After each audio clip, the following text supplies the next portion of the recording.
நம்ம இன்னைக்கு வந்திருக்கக்கூடிய இடம் பார்த்தீங்கன்னா கறி 1000 ரூபாய்க்கு விற்குது. நம்ம கிட்ட வந்தா 4000 கூடு 3000 கூடும்பாக ஆடு. எத்தனை ஆடு நீங்கள் முன்னாடி வச்சுருந்தீங்க? நாங்கள் 100 இப்படி வச்சுருந்தோம். அதை ஏன் கம்மி பண்ணீங்க? இப்போ 50 தான் இருக்குது. அது மேவு இல்லாமல் என்ன பண்ணுறதெல்லாம் சாகுது. எதனால் என்ன நோய் ஏற்பட்டு? நோய் இல்லைங்க, வெயில் தாங்க மாட்டாம நேரத்தில் 7 மணிக்கு அவுத்துட்டா 10 மணிக்கு அடைச்சிடணும். சத்தி எல்லாம் இருக்குது. மேவு இருந்தால் தாங்க. எத்தனை மழை வந்தாலும் வெயில் வந்தாலும் தாங்கும். இப்போ மேவு இல்லாமல் இந்த வருஷம் தான் அப்படி நஷ்டம். இல்லை வாங்கினீங்கெல்லாம் கல் போட்டுறாகோ. மேய்க்கிறக்கு இடத்தையும் காணா. கம்பி வேலியிருந்தால் கூட உள்ளே பொத்துட்டு போயினாலும் மேயி செவ்வறு வச்சுட்டாங்கன்னு உள்ளே போறக்கு வழி இல்லையா. வித்து போட்டு கம்மனு சிவனேந்து இந்த கோயில். ஆமாம், போன கடுப்பு என்றது 60 உருப்படி டெம்பாக்கார 10 உருப்படி அடி செஞ்சுட்டு ஓடிட்டான். ரோடு கிராஸ் பண்ணுற போது ஃபஸ்ட்டு வழி வருதுங்களா, ஓட முடியறதில்ல. நாம் இங்கே ஓடுறேன், ஆடு அங்கே போயிடும். போய் குறைக்காட்டுறக்கும் வழி இல்லை. அப்படி 10-15 உருப்படி ஆக்சிடென்ட் ஆகி போச்சு. கால் போனது கை போனது அதில் 1000-2000 கொடுத்தோம். வளர்க்குறாங்க நிறைய பக்கம் பண்ணை போட்டு பருப்பு நம்ம கடலை பொட்டு எல்லாம் போடுறாங்களாம்மா, பரிசு கொட்டையெல்லாம். அப்படி வளர்க்குறாங்க. நம்மளுக்கு இங்கே அப்படியெல்லாம் வளர்க்க முடியாது. ஆடு மேய்க்க சின்ன ரேஸ்லேயும் பணம் வாங்குறது நம்ம உயிர் தான். அது அன்னூர் அருகில் இருக்கக்கூடிய ராயர்பாளையம் அப்படிங்கிற ஒரு கிராமத்தை நோக்கி தான் வந்திருக்காங்க. இங்கே ஒரு அம்மா வந்து பார்த்தீங்கன்னா பட்டி அமைச்சு மேய்ச்சல் முறையில் வந்து செம்மறி ஆடுகள் வளர்க்கும் தொழிலை வந்து மேற்கொண்டுட்டு இருக்காங்க. இந்த இடங்களில் பார்த்தீங்கன்னா பூரா சைட்டு போட்டாங்க. இந்த சைட்டு போட்டதன் காரணமாக பார்த்தீங்கன்னா மேய்ச்சல் முறையே எங்களுக்கு மிகப்பெரிய அளவில் இழப்பாக இருக்குது. எப்படி இந்த தொழிலை விட்டுட்டு நான் ஏதாவது கூலி வேலைக்கு தான் போகணுங்கிற மாதிரி அம்மா சொல்லிட்டு இருக்காங்க. அவங்கள சந்திக்கும் போது எனக்கு ரொம்ப வருத்தத்தை ஏற்பட்டுச்சுங்க. நம்ம வந்து ஒரு தொழிலை வந்து முற்றிலும் அழிச்சிட்டு தான் இருக்கோங்க. இன்னொரு தொழிலை நம்ம வளர்த்துட்டு இருக்கோம். அது எப்படிங்கிறது உங்களுக்கே தெரியும். அம்மா வணக்கம்மா, நல்லா இருக்கீங்களாம்மா? அவங்கள சந்திக்கிறதுல ரொம்ப மகிழ்ச்சிம்மா. கொஞ்சம் சொல்லுங்கம்மா, நீங்கள் என்ன பண்ணிட்டு இருக்கிறீங்க? நாங்கள் ஆடு மேய்க்கிறோங்க. ஆட்டுக்கு புண்ணாக்கு, தவிடு, கோதுமை மாவு இதெல்லாம் போட்டு உற்பத்தி பண்ணுறோம். மேய்ச்சிட்டு அதுதான் இப்போ செட்டு போட்டிருக்கீங்க பாருங்கம்மா. இது உங்கள் சொந்த இடங்களா இல்லை வாடகைக்கு போட்டிருக்கீங்க? சொந்த இடம். சொந்த இடம். எவ்வளோ இடம் அமைப்பில் நீங்கள் போட்டிருக்கீங்க? 22 அடி. 22 அடி. எப்படிங்கம்மா, எத்தனை ஆடு நீங்கள் முன்னாடி வச்சுருந்தீங்க செம்மறி ஆடு? நாங்கள் 100 உருப்படி வச்சுருந்தோம். 100 உருப்படி. அதை ஏன் கம்மி பண்ணீங்க? இப்போ 50 தான் இருக்குது. அது மேவு இல்லாமல் என்ன பண்ணுறதெல்லாம் சாகுதே. மேவு இல்லாமல் எல்லாம் வெயில், சரியான வெயில். இந்த கெடுவு நிறைய உருப்படி செத்து போச்சு. எதனால் என்ன நோய் ஏற்பட்டு? நோய் இல்லைங்க, வெயில் தாங்க மாட்டாம. அதுக்கு நீங்கள் என்னதான் வழி பண்ணீங்க அந்த டைம்? அதுக்கு ஒன்றும் வழி இல்லைங்க. அதுதான் புண்ணாக்கு தவிடு தான் மேவு. அதுக்கு தன்னால மேவு இல்லையா சார். மழை இப்போத்தான் பேஞ்சு துண்டு தலையது பில்லு. அதனால சூடு தாங்க மாட்டாமல் எல்லாம் காய்ச்சலுக்கு வந்து எல்லாம் நிறைய உருப்படி செத்து போச்சுங்க. சரி, அது டாக்டர் ஏதாவது கூப்பிட்டு வந்து காமிச்சிங்களாம்மா? டாக்டர் கூப்பிட்டும் வெய்ய தாங்காமல். அதனால தான் காலையில் நேரத்தில் 7 மணிக்கு அவுத்துட்டா 10 மணிக்கு அடைச்சிடணும். நாம் நேரத்தில் இங்கே 10 மணிக்கு தான் வந்து திறந்து விடுவோம். நாங்கள் இப்போ வெள்ளாடாக இருந்தால் தாங்குமா? வெள்ளாடு தாங்க.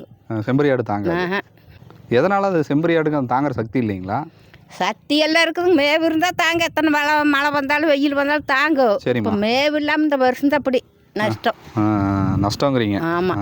ஆடு மேய்க்கிறதுல அந்த இன்னும் எல்லாம் விற்று போடலான்ட்டு இருக்கிறோம். மேய்க்க முடியாது. மேவு இல்லைன்னு ஒன்றும் பண்ண முடியாது. எல்லாம் வாங்கினீங்கெல்லாம் கல் போட்டுறாகோ. மேய்க்கிறக்கு இடத்தையும் காணா. நாங்கள் அதுதான் பெரிய பிரச்சனை. இப்போ நாங்கள் அதை தான் பார்த்து பேசிக்கிட்டு இருந்தோம்.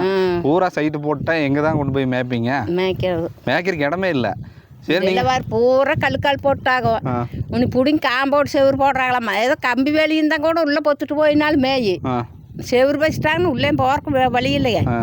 அப்போ எங்கே தான் போய் மேய்க்கிறது? இதெல்லாம் ஒரு கோயம்புத்தூர்காரர் வாங்கிக்கிறாங்க. இவீனமெல்லாம் செவ்வறு வச்சுட்டாங்கன்னா ஒன்றும் மேய்க்கிறதுக்கு வழி இல்லை. வித்து போட்டு கம்மனு சிவனேந்து இந்த இருந்துக்க வேண்டியதாங்க. ஆமாம். சரிம்மா, இப்போ இந்த இடங்களை எல்லாம் வித்துடுறாங்க, சைடு பிரித்து போட்டுடுறாங்க. இப்படியே எல்லா பக்கமும் ஆகிட்டு இருந்துச்சுன்னா ஆடு மேய்க்கிற தொழிலே பண்ண முடியாதேம்மா? தொழிலே இல்லைங்க, ஒன்றும் பண்ண முடியாது. நாம ஒன்றும் வேலைக்கு தான் போகணும். எங்களுக்கு தோட்டத்தேரி போறக்கும் மழை இல்லை. தோட்டத்தில் தான் என்ன வெள்ளாமே இருக்குது. ஒன்றும் பொழைக்கிறக்கே வயசுல இல்லை. அது இப்படியே இந்த சூழ்நிலை வச்சோன்னா கறி மட்டும் எங்களுக்கு வேணும். வாரமாச்சுன்னா ஞாயிற்றுக்கிழமை எங்களுக்கு கறி 1000 ரூபாய்க்கு விற்குது. நம்ம கிட்ட வந்தா 4000 கூடும் 3000 கூடும்பாக ஆடு. ஆமாம். அப்புறம் ரொம்ப கம்மியாக தான் கேட்பாங்க. ஆமாம். அம்மாங்களுக்கு வயசு எவ்வளோ ஆச்சுங்க? எனக்கு 50 ஆச்சுங்க. 50 ஆச்சு. சரி, சின்ன வயசில் நீங்கள் ஆடு மேய்க்கிற வேலை தானே நீங்கள் யார்கிட்ட கற்றுக்கிட்டீங்க? நமக்கு இந்த கையொன்று சரியாக வராதுங்க. அதுலேருந்து நான் ஆடு தான் மேய்க்கிறேன். சரி, யார்கிட்ட கற்றுக்கிட்டீங்க இந்த ஆடு மேய்க்கிற வேலையை? ஆடு மேய்க்கிறத எங்கள் அப்பா மேய்ச்சிட்டு இருந்தார். இப்போ எங்கள் அப்பா விட்டுட்டு செத்து போனார். நான் மேய்ச்சிட்டு இருக்கிறேன். அப்பா இறந்ததுக்கப்புறம் நீங்கள் மேய்ச்சிட்டு இருக்கிறீங்க. சரி, அப்போ அந்த காலத்துலலாம் ஆடு மேய்க்கும் போது இந்த மாதிரியெல்லாம் இட வசதியெல்லாம் எப்படி எங்கே வேணாலும்? பூரா கம்பி வேலி இல்லாமல் கிடந்துச்சுங்க. எல்லாம் இங்கே தான் மேய்ப்போம். சரிம்மா. கம்பி வேலி போட்டால் பூரா எங்கே மேய்க்கிறதுக்கு வழி இல்லையே. எங்கே வேணாலும் மேய்ச்சிக்கலாம் அப்போல்லாம். ஆமாம். இந்த ஒரு சொட்டை தான் இருக்குதோ. இதுவும் கம்பி வேலி போட்டாச்சுன்னா மேய்க்க முடியாது. இடமே இல்லை. ரோட்டோரமாக அப்படியே கூட்டு போய்க்க வேண்டியதான் ஆட்டு. ரோட்ல மேய்க்க முடியாது, எல்லாம் கம்பி வேலி போட்டு ரோட்டில் பசுராளி வர பக்கம் எங்கே போய் மேய்க்கிறதுங்க. சரி, இந்த பிரச்சனைக்கு என்னதான் தீர்வு? போன கடுப்பார் என்றது 60 உருப்படி டெம்பாக்கார 10 உருப்படி அடி செஞ்சுட்டு ஓடிட்டான். அங்கே பாத்துக்கொட்டை மேய்ச்சிட்டு இருந்து. ஆடாடா. அப்புறம் என்ன பண்ணுறது? அப்புறம் அதுலேருந்து இப்போ அந்த ஊருக்குள்ளே ஓட்டிகிட்டு போக முடியாமல் இங்கே சாலை போட்டு இங்கே அடைச்சிட்டுக்கிறோம். சரிம்மா. அங்கே அடைப்போ வீட்டில் இப்போ அங்கே போகிறக்கு வழி இல்லை. ரோடு கிராஸ் பண்ணுற போது பசுராளி வருதுங்களா, ஓட முடியறதில்ல. இப்போ நாம் இங்கே ஓடுறோம், ஆடு அங்கே போயிடும். போய் குறைக்காட்டுறக்கும் வழி இல்லை. அப்படி 10-15 உருப்படி ஆக்சிடென்ட் ஆகி போச்சு. காப்பாற்ற முடியல இல்லைங்களா? எல்லாம் செத்தே போச்சுங்க. ராளி வீசு கொண்டு போகிற ராளி, பெரிய ராளி. நான் இப்படி ஒடியாந்து கையை காட்டவா கூட நெருன்னு விட்டுட்டேன். மப்பு வெறியில நடு ரோட்டில் அங்கே பார்த்துக்கிட்டோம். உங்களுக்கெல்லாம் எதுவும் ஆகலையில? நான் நின்றுட்டு ஆடு போனா போச்சேன்னு விலகி மனிதாபிமானம் இருந்துச்சு. அப்புறம் அவனை அடிச்சு போட்டு நிற்காம ஓடிட்டான். அப்புறம் கோயிலெலாம் கேமரா வைக்குது. அப்புறம் அங்கே போய் கேமரா பார்த்து அப்புறம் போய் பிடிச்சோம். 40,000 கொடுத்தான். 10 ஆட்டுக்கு 40,000 பத்துமா? 5 உருப்படி கால் போனதும் கை போனதும் அதில் 1000-2000 கொடுத்தோம். ஆனால் எவ்வளோ சிரமங்கம்மா. வெட்டியே போச்சுங்களே, என்ன பண்ண முடியும்? சரி, இப்போ ஆடு வளர்க்குறது, இப்போ செம்பரி ஆடு இப்படி மேய்ச்சல் முறை இல்லாமல் அடைச்சி வச்சு வளர்க்க முடியுமா செம்பரி ஆடை? அது வளர்க்குறாங்க நிறைய பக்கம் பண்ண போட்டு. அதுக்கு என்னமோ தீவனம் போடுறோம்முக்கிறாங்க, பருப்பு என்னமோ கடல பொட்டு எல்லாம் போடுறாங்களாம்மா, பரிசு கொட்டையெல்லாம். அப்படி வளர்க்குறாங்க. நம்மளுக்கு இங்கே அப்படியெல்லாம் வளர்க்க முடியாது. நீங்கள் என்ன மேய்ச்சிக்கணும், ஆடு மேய்ச்சல் முறை மட்டும்தான். ஆமாம். வேற ஏதாவது நீங்கள் தண்ணி காட்டுறதுக்கு வந்து நீங்களே தண்ணி எடுத்துகிட்டு வந்து ஊற்றிக்கணுங்களாம்மா? ஆமாங்க. ஆனால் ரொம்ப சிரமம் தான் இந்த தொழிலில். ஆமாங்க. சரி, எவ்வளோ தான் இதில் வருமானம் எடுக்க முடியுங்கம்மா நல்லா பண்ணா? வருமானமெல்லாம் நல்லா 50 உருப்படி மேசம் ஒரு வருஷம் 1 லட்சம் ரூபா எடுக்கலாம். 1 லட்சம் எடுக்கலாம். ஆனால் வருஷம் ஃபுல்லாக மேய்க்கணும். அது சிரமம் தானுங்கம்மா. சிரமம். அது ஒரு தண்ணி பாருன்னா சோறு திங்கல. அதுக்குள்ள நம்ம ஆடுகளை ஒரு செட்டாக கொண்டு வந்துட்டு மழை பெஞ்சாலும் துளி பெஞ்சாலும் அது மேய்ச்சே தீரணுமே. கட்டி வைக்கிறதுக்கு மழை இல்லை. ஒரு நேரத்தில் 2 மணிக்கு கொண்டு வந்து வச்சா 5 மணிலேருந்து மழை கொசு கொசு கொசு கொசுணும். பட்டியில் கொண்டு வந்து அடிச்சு இப்போ பட்டி பூரா மல்லு நிற்கிது குட்டையாட்டா. நைட்டுக்கு படுக்கிறக்கு எப்படி வழி? அதுக்கு இங்கே அடைச்சிட்டு மண் வலிச்சு கொட்டணும். எவ்வளோ வேலைகள் இருக்குதுங்க. ஆடு மேய்க்கிறதுனா சாதாரண ஆடு மேய்க்க சின்ன ரேஸ்லேயும் பணம் வாங்குறது நம்ம உயிர் அது. இப்போ வெள்ளாடாக இருந்தால் இன்னும் சிரமம். அப்புறம் வேறு 60 உருப்படி ஆட்டில் மருந்து ஊற்றி வச்சுட்டாங்க வீட்டில் தண்ணியில். அது 60 உருப்படி வீணாக போச்சு. ஆடாடா. அப்படியே மயக்கம் தட்டி விழுகுது. சரிம்மா. அப்புறம் இப்போ 3வது தடவை இந்த ஆடு மேய்க்கிறேன் நான். ஆமாம், அது எத்தனை நஷ்டங்கள் தான் நீங்கள் எடுத்துருப்பீங்க. இல்லை, அதாவது வழிகளோட தான். கவர்மெண்ட்டில் போட்டா பிடிச்சி கொண்டே கொடு. நாங்கள் நம்மளுக்கு அப்போ விவரம் தெரியல. இத்தனை ஆடு செத்ததும் எழுதி கொண்டு போய் போட்டா பிடிச்சி கொண்டு காட்டணுமாம்மா. மணிகேர் ஆஃபீஸில் பணம் வருமாம்மா பாதி. எங்களுக்கு அந்த விவரம் இல்லை, நாங்கள் எழுதியும் கொடுக்காம. சரிம்மா. சரி, அது கொடுத்துருந்தா இப்படி நட்டம். அது கொடுத்துருந்தா ஏதாவது வந்திருக்குங்களா? பணம் பாதி கொடுப்பா. இதுக்கு ஏதாவது இன்சூரன்ஸ் ஏதாவது பண்ண முடியுங்களாம்மா கவர்மெண்ட்டில் ஆடு வளர்க்குறதுக்கு? இன்சூரன்ஸ் பண்ண இல்லாமல் என்னமாங்க நாங்கள் போய் கேட்கறது இல்லை. கேட்டாலும் நமக்கு சரியாக வராது அப்படிங்கிறக்காக நீங்கள் கேட்கறது இல்லை. சரி, செம்பரி ஆடுக்கு வேறு என்ன நோய்கள் வருங்கம்மா? நோய் வருங்க. அது மண்டை காய்ச்சல் நோய் வரும். அப்புறம் காய்ச்சல் வரும். அப்புறம் கை கால் விழுப்பாட்டு நம்மளுக்கு ஆடத்தானுங்க அதுக்கும் நோய் வரும். மனுஷனுக்கு எப்படி வருது நோய் அதே மாதிரி தான் அதுக்கும் வரும். அது சொல்கிறது இல்லை, நாம் சொல்கிறோம். அது கண்டு வரும் படுத்துருதா சும்மே இல்லையா போய் டாக்டர் கூப்பிட்டு வந்து ஊசி போடுறோம். ஊசி போட்டுக்குவீங்களா? எத்தனை நாளைக்கு ஒரு தடவை டாக்டர் ஊசி போடுவோம்? 6 மாதத்துக்கு ஒருக்கா. 6 மாதத்துக்கு ஒரு தடவை டாக்டர் கூப்பிட்டு ஒரு தடுப்பூசி போடுவோம். ஒரு ஆட்டுக்கு 30 ரூபா. 30 ரூபாங்களா ஒரு ஆட்டுக்கு ஊசி? இது கவர்மெண்ட்டில் ஃப்ரீ தானுங்கம்மா? கவர்மெண்ட்காரர் வரமாட்டாங்களே. கவர்மெண்ட்காரர் கூட்ட ஓட்டிட்டு போகணும். நாம நீங்கள் ஓட்டிட்டு போகணும். அது சிரமம் இல்லை. எங்கே வந்து போட சொன்னால் போட மாட்டாங்க. நாம அங்கே மாட்டாட்டு ஆஸ்பத்திரி அங்கே இருக்குது ஊருக்குள்ள.